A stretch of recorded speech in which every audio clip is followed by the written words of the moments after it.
Our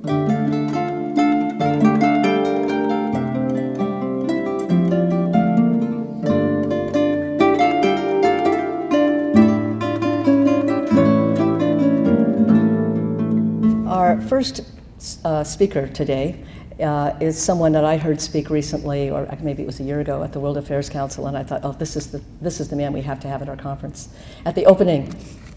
And he's the director of the Sierra Club. And what was really impressive to me when I listened to him was, I would say radical, which when I use the word radical, I mean going to the root, doesn't mean extreme. The Latin word means going to the root, and I think he really goes to the root, goes to the systemic problems, looks for the systemic solutions. And I was so impressed listening to him that sometimes I thought, well, the Sierra Club's so big, it has to be a big tent and have all kinds of different views. But what I learned was it's a really powerful, I am a member, of course, it's a very powerful organization, and it has so many members, and more since Michael's been the director. I think there's 3 million, is that correct? Give or take, 3 million members, so he's really brought the membership up.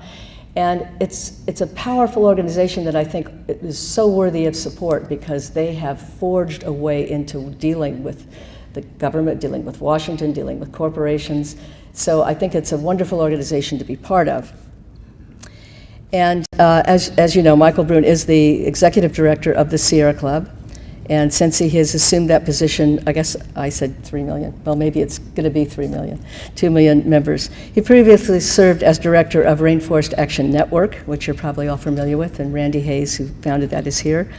And he's the author of the critically acclaimed book, Coming Clean, Breaking America's Addiction to Oil and Coal. Please welcome Michael Brune.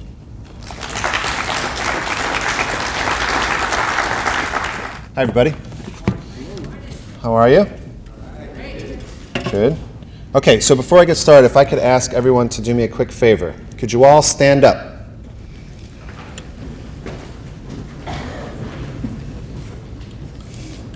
Okay, now take 3 steps to your right. Okay. And then 3 steps to your left. And then sit back down. Sorry, there was no performance art in that, no deeper meaning, except that it's beautiful outside. Fog is just skating over Alcatraz, and the waves are lapping up against the dock. Sun is shining, and we are here in a beautiful theater, but it's dark, and so I figured the least I could do is to get you all moving just a little bit.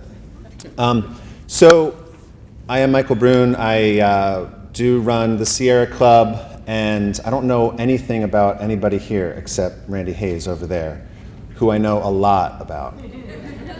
More than he would like me to know about him. But I thought maybe if we could just start, if I could get to know each of you just a tiny bit, or all of you collectively. So how many folks here live in San Francisco proper? A few people. All right. How many people live north of the Golden Gate? All right. East Bay? How many people are outside of the Bay Area? Nice. How many people are outside of California? How many people are from outside the United States? All right, welcome. South Bay, yeah, sure. Give it up for the South Bay. Okay, so for those of you who are from outside the Bay Area or even outside of California, welcome. This is the beginning of our summer here in the Bay Area. And for me personally, it's one of my favorite times of year, not just because it's warm, not because it's playoff season for baseball, but I got my start doing environmental issues right in early October in Philadelphia, Pennsylvania, about 20 years ago.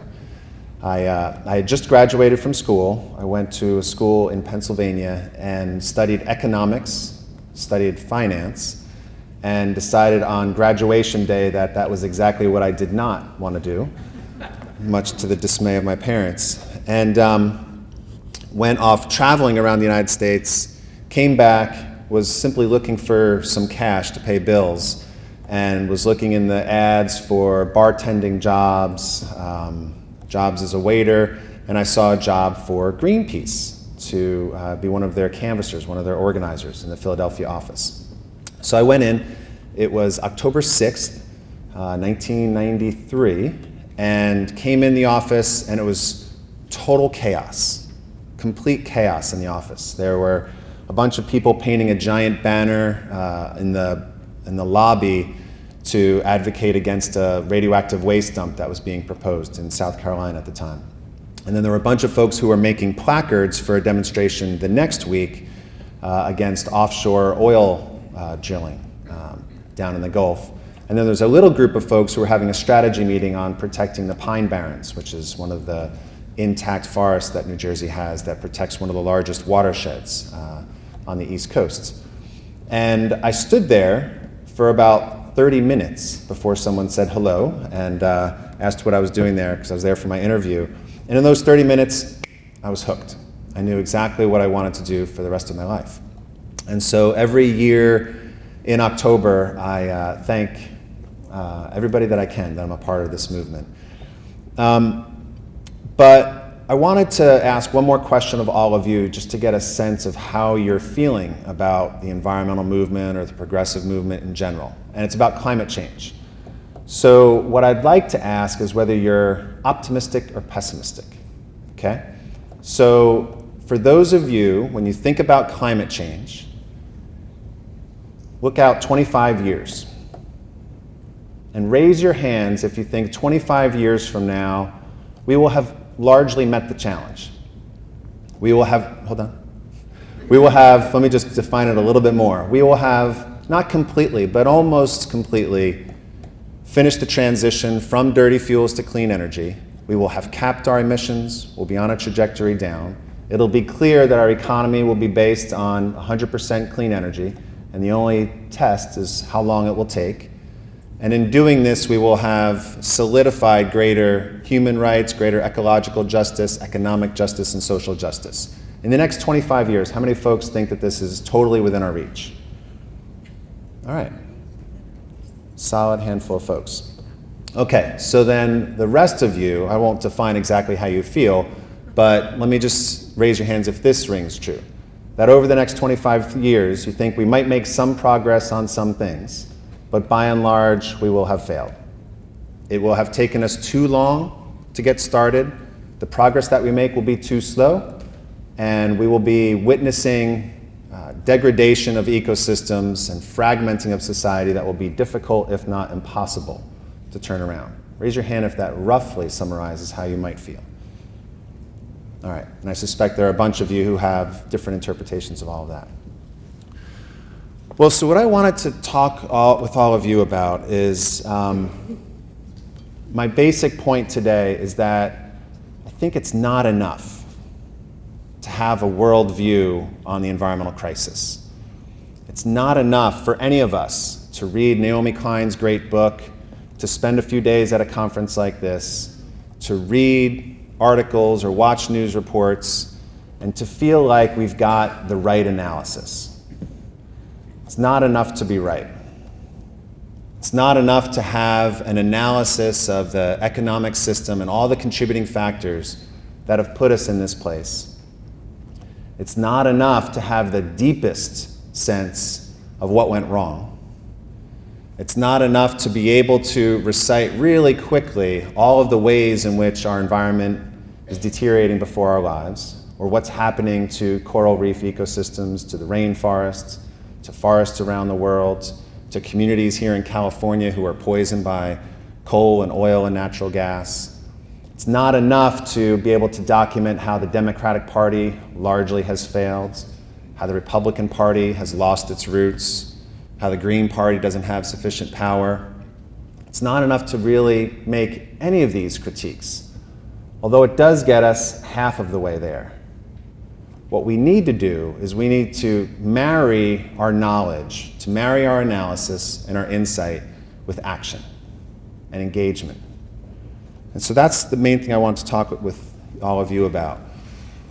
So for those of you who are feeling skeptical or a little pessimistic about our ability to really meet the challenge of climate change, we're all fully justified in feeling hopeless or skeptical or concerned, right? And because what has happened over just the last 5 years is that we've skipped 2 generations of impacts on climate change, right? 4 years ago, 5 years ago, maybe 8, 9 years ago, when we talked about climate change, we would talk about the impact that climate change would have on our grandkids.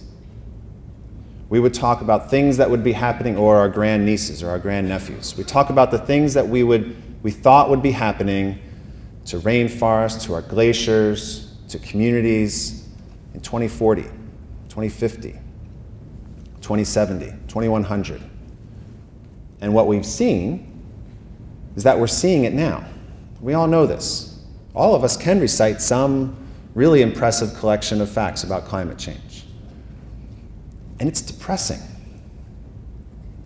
It is depressing to be living in a time when the places that you loved, that you still love, are deteriorating before your eyes.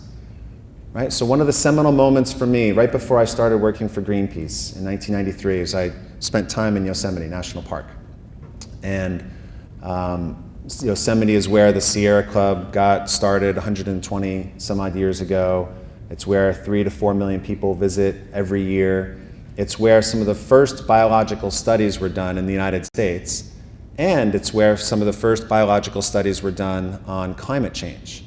Because one of the things that John Muir did right around the turn of the century is he began, with help from the University of California, documenting all of the flora and fauna in Yosemite Valley, all of the plant and animal species that could be identified throughout the valley and up 3,000 feet off the valley floor. And what happened a few years ago is a team of researchers from UC went in and did the same exact study. And they found that those same plant and animal species had already migrated 1,500 feet off the valley floor on average. Those that could move had moved 1,500 feet because of warming of a little bit more than 1 degree.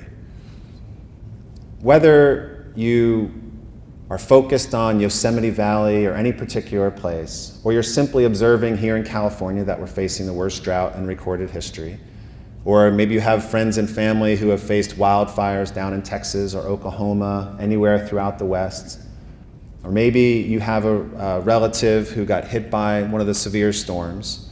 What is true right now is that if you don't have a personal relationship with some form of extreme weather event, give it a couple years. It's only a matter of time.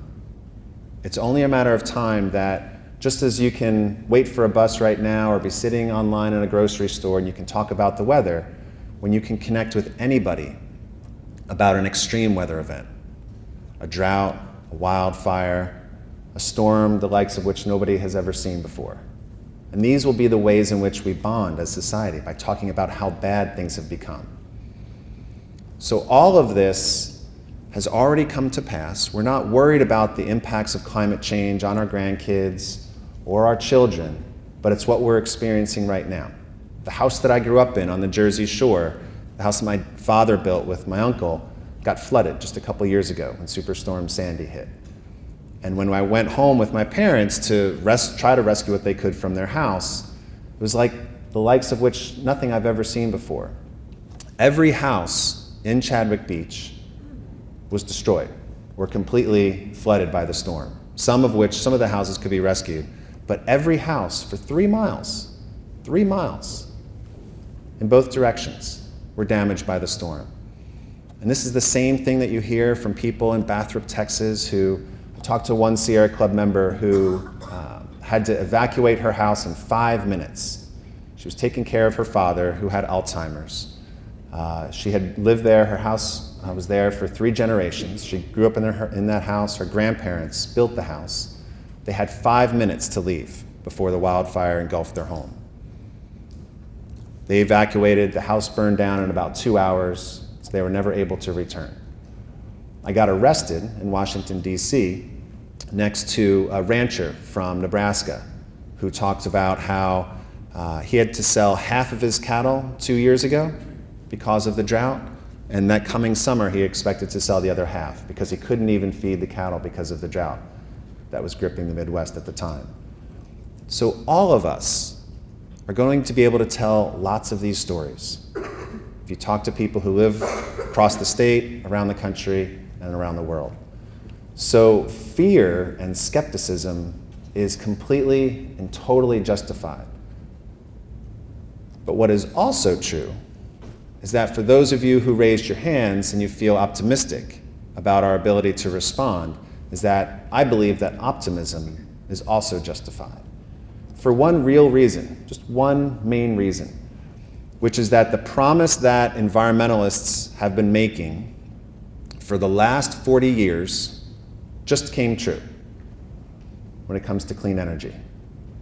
So if you think about when clean energy was first coming online, as Georgia said, under the first Brune administration, when windmills were being installed across the state, when people were first starting to put solar panels up on their houses, the idea was that someday these wind turbines, these solar panels would be cheap enough that they would compete with fossil fuels. That was the promise, that if we installed enough, and if scientists and technologists did their job and made these panels and turbines more efficient, and if we got to economies of scale where the cost would come down, at some point, we said, in the mid-1970s, and throughout the early 80s, even when Reagan tore down the solar panels off the White House, and in the late 80s, when the industry seemed to be in complete doldrums, and throughout the 90s, we kept arguing that if enough states adopted renewable portfolio standards, if companies continued to innovate, if it became easier and cheaper and quicker to install clean energy, costs would come down. Costs would come down. And it's happened. We installed more solar in 2013 in California that had been installed in the state forever, in the last 30 years combined. The price of solar power, the price of solar panels, has dropped by 80%. 80% in the last 5 years. Wind turbines have become 90% more efficient, and the price has dropped by more than 50% in that same timeline. So what this means is that solar and wind in most parts of the country are cheaper than gas, cheaper than coal, and cheaper than nuclear power. Cheaper than anything that they compete with. This is true in the most conservative parts of the country, the deepest of the red states. In Oklahoma, 5 years ago, the Sierra Club and a bunch of our allies were fighting new coal-fired power plants that were being proposed throughout the state. New coal plants that would have locked in coal as the dominant source of power in Oklahoma and throughout the region for the next 50 years. 50 years. And so we fought these proposals with a lot of local groups, and we won. In Oklahoma, and we won. And part of the settlement with the utility was that the utility wouldn't build these new coal plants, but instead they would put out a request for proposals for new wind power. That was part of the legally binding agreement that we had with them. So they agreed to not build the coal plants, and then they never took action on the wind part. And so we took them to court again, and eventually we won. And the utility said, okay, you're right, we agreed to do this. So they put out a request for proposal for new wind power. And they got enough bids that were so low that they were able to install 3 times the amount of wind power that they had originally committed to, and they saved money in the process. They saved money for their ratepayers in the process by not investing in coal and investing in wind. In Omaha, Nebraska, the Omaha Power District, same exact story. Proposed to build new coal plants, and they didn't. They have agreed now to retire their existing coal-fired power plants and shift to wind. The Omaha Power District in Nebraska will be 39% powered by wind by 2017. 3 years from now, they'll be powered almost 40% by wind. 61% left to go, right? This is true. This has also happened in Iowa. The largest investment in Iowa's history, $2 billion, came from Warren Buffett's utility. $2 billion in wind farm in the state of Iowa the entire state of Iowa will be 40% powered by wind within 3 years. In Texas, wind is cheaper than gas, cheaper than coal, cheaper than nuclear power. In Colorado, a judge in Colorado pushed the utility to invest more in solar and more in wind because, as he said, solar power is cheaper than gas, cheaper than coal, cheaper than nuclear power. Minnesota, solar energy in Minnesota is cheaper than gas, cheaper than coal, cheaper than nuclear power. In New Mexico, in Arizona, in Southern California, all of these things are true. So think about what happens when we make that transition. Think about what is possible when people not only can turn away from dirty fuels, but invest in clean energy and profit at the same time, or save money at the same time. There's no point. There's no point in sticking with fossil fuels. And it's only a matter of time before we turn this away. Now, granted, I am talking solely right now about the electric sector. I'm talking solely about all of the electricity that we produce in the United States, all the coal plants, all the gas plants, all the nuclear power plants coming offline. We also have to do the same thing in transportation. We have to make similar transitions in the way in which we do agriculture and forestry, how we build our buildings. But these changes that we're starting to see in the electric sector are mirrored with similar changes that we're seeing in other sectors at the same time. And when we show that we can move away from an antiquated, outdated, inequitable system based on fossil fuels in the past, and we transition to clean energy, and we do so in a way that maximizes prosperity for more people, that creates more jobs, that produces local tax revenues, we can build a model for how we can make this transition more broadly across the country and more broadly across the economy. So this is what I talk about when I think that we're living in a time when we are equally justified in looking at the threat of climate change with fear and with hope, with skepticism and with optimism, with concern, but also a sense of elation about what's possible. And that forces us, I think, to become more active. And that's why I wanted to start my remarks today on the first day of a conference by challenging us not just to get a little wiser and challenging us not to just become a little bit more insightful and a little bit more incisive and a little bit more inclusive in our analysis, because that's only half of the challenge. That's only half of what we have to do. Because if we are just smart and wise, maybe we'll be great at dinner parties. We might also be insufferable at dinner parties.